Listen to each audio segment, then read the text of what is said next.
Hello, everyone. My name is Cody Smith, and I am in English 408 with you all. Today, we're going to be talking about the learner's experience, and specifically a contrastive discussion on my learning of Latin and my acquisition of French. Over the course of this presentation, I challenge you all to think about the distinction between learning and acquisition. What does each one mean, and what does it look like? And hopefully, over the course of this presentation, that will be clear to you. So now let's move on and pass over to the overview of the topics that we'll be discussing today. We'll be talking first a little bit about the introduction to second language acquisition and a rationale for the learner's experience and why that's important. We'll discuss mutual factors that affect all second language acquisition experiences. Although these factors vary depending upon age, they're present in all experiences of learning language. Then we'll be talking about my experience of learning Latin and follow that by talking about my acquisition of French. We'll contrast the experiences. And then we'll talk about the processes responsible for that acquisition process. And there are three main models that are responsible for my acquisition of French. And this is in retrospect. I didn't know this at the time that I was acquiring French. Krashen's comprehensible input model, Swain's comprehensible output model, information processing, and the linguistic automaticity that came from that were three models that kind of sum up my acquisition of French. And then at the end, we'll conclude with some sort of rationale for a new hybrid model of SLA. And that is sort of the link between all of my projects and some future projects I'll be working on in upper level classes as well. So first, let's start with an introduction to SLA and the learner's experience, rationale. So maybe this is your first experience with second language acquisition, in which case we'll provide a definition, although I believe that most people in this class are fairly familiar with second language acquisition. It's just the process through which we acquire, that is, we can come to speak and communicate in a second, third, fourth language that is not our native language, and it's usually acquired when we're older. Sometimes children will acquire a second language after they've acquired the first language or simultaneously. This usually happens at an older age. And the learner's experience is such an important thing.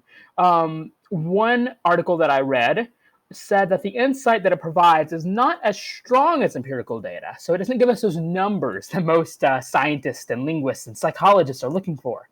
But it does provide a subjective view of the process. It provides view of feeling and identity. What does that look like in learning a second language? It reviews the methods, strategies, and approaches that we take to learning a second language, and this is all very important. So there are a number of factors that affect this second language acquisition process.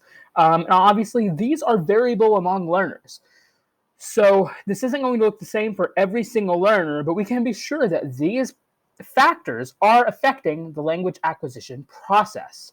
So motivation, that can be inside us. It can be some sort of want to learn the language, or it can be extrinsic, some sort of reward, some sort of positive reinforcement for learning the language.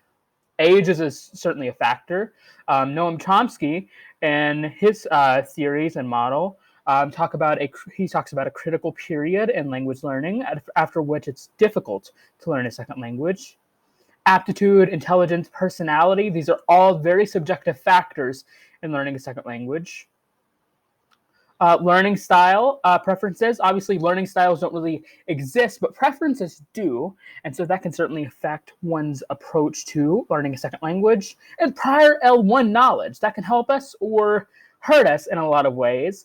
And so that kind of goes in with age. If someone's already acquired a first language, that can certainly help them if they're trying to gain literacy in a second one. But there can also be some negative transfer there, which can be detrimental in the acquisition process. So let's begin with my experience in learning languages. My first language and my first love was actually learning Latin in the 7th grade. Now, I started studying Latin because it was a requirement. But after a bit of time, I actually fell in love with the language and wanted to study it on my own. And this was the first time I'd ever studied a language on my own. I had no idea what I was doing. So I went to Google and looked up the best book for learning Latin. And it was, lo and behold, Wheelock's Latin. So what did this process entail? Well, it was a grammar translation textbook, 40 chapters written after World War II for soldiers studying on the GI Bill. And so it was a difficult text. There was a focus on grammar, rote memorization, and classical literature, studying Cicero, Virgil, Caesar, other Roman authors. There was no speaking, obviously. I mean, that's pretty much Latin pedagogy, but there actually is a push right now going for Latin pedagogy to speak, but that's a whole different theme for another presentation.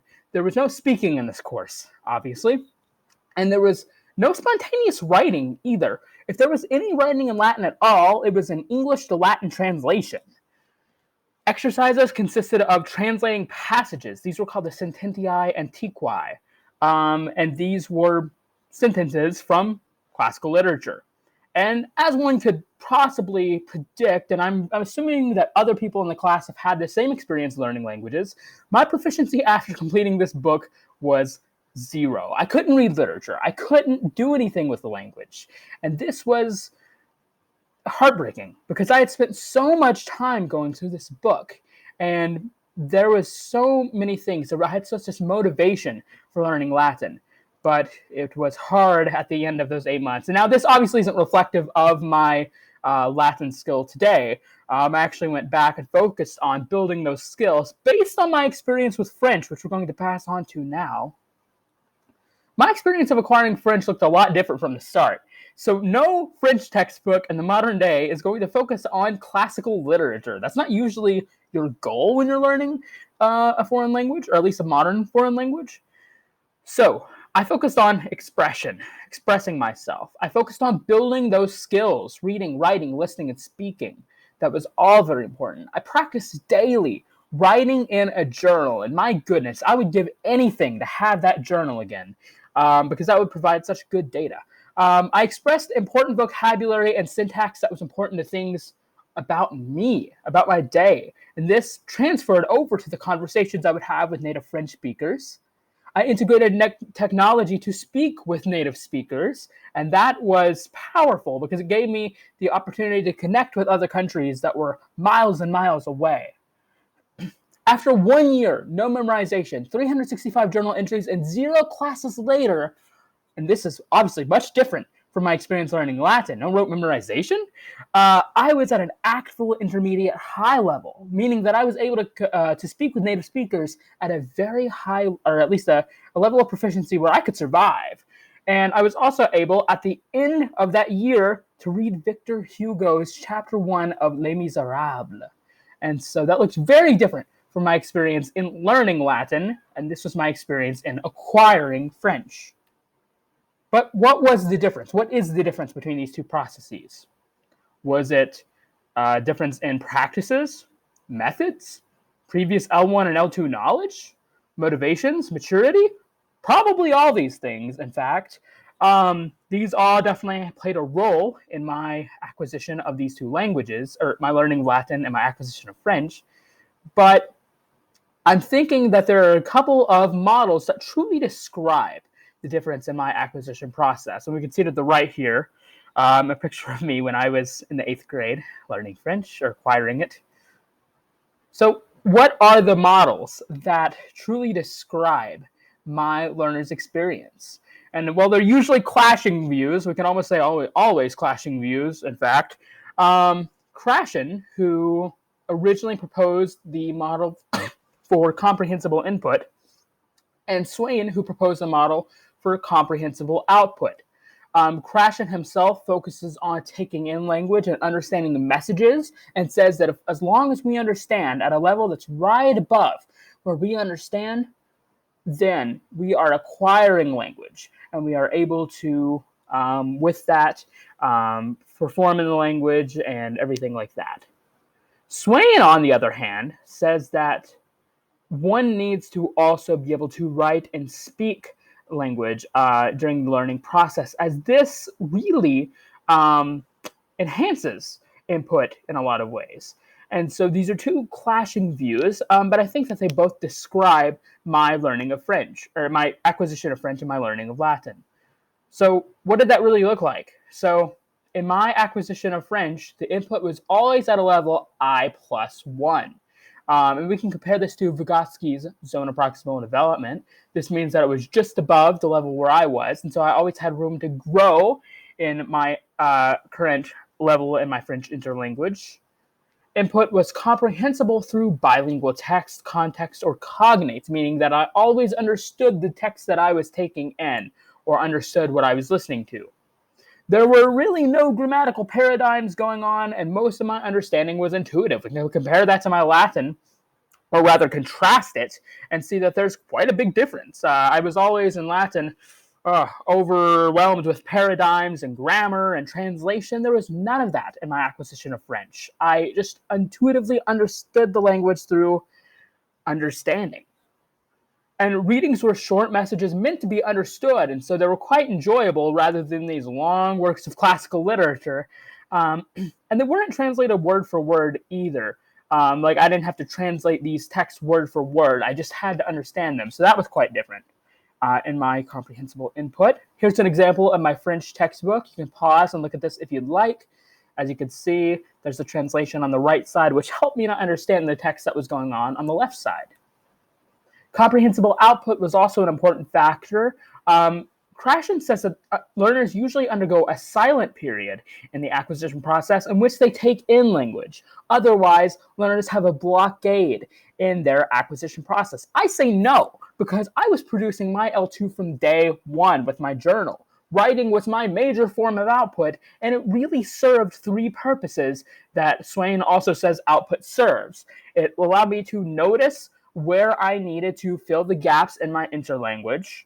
It helped me test my hypotheses in expressing myself. If it was correct, I would continue doing that. And if it wasn't, then I would go back to more input and try to find that thing that would allow me to express myself. And also it allowed for metalinguistic processing. I was able to break apart syntax by producing French. This was amazing. I call this linguistic digestion because I was literally digesting language. The fourth purpose of output, however, and this is not something Swain says, was information processing, like driving a car or like here, or walking.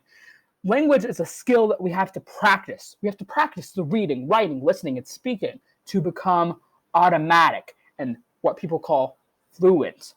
And with more and more output and more language production, I hypothesize that learners can become more spontaneous in their language.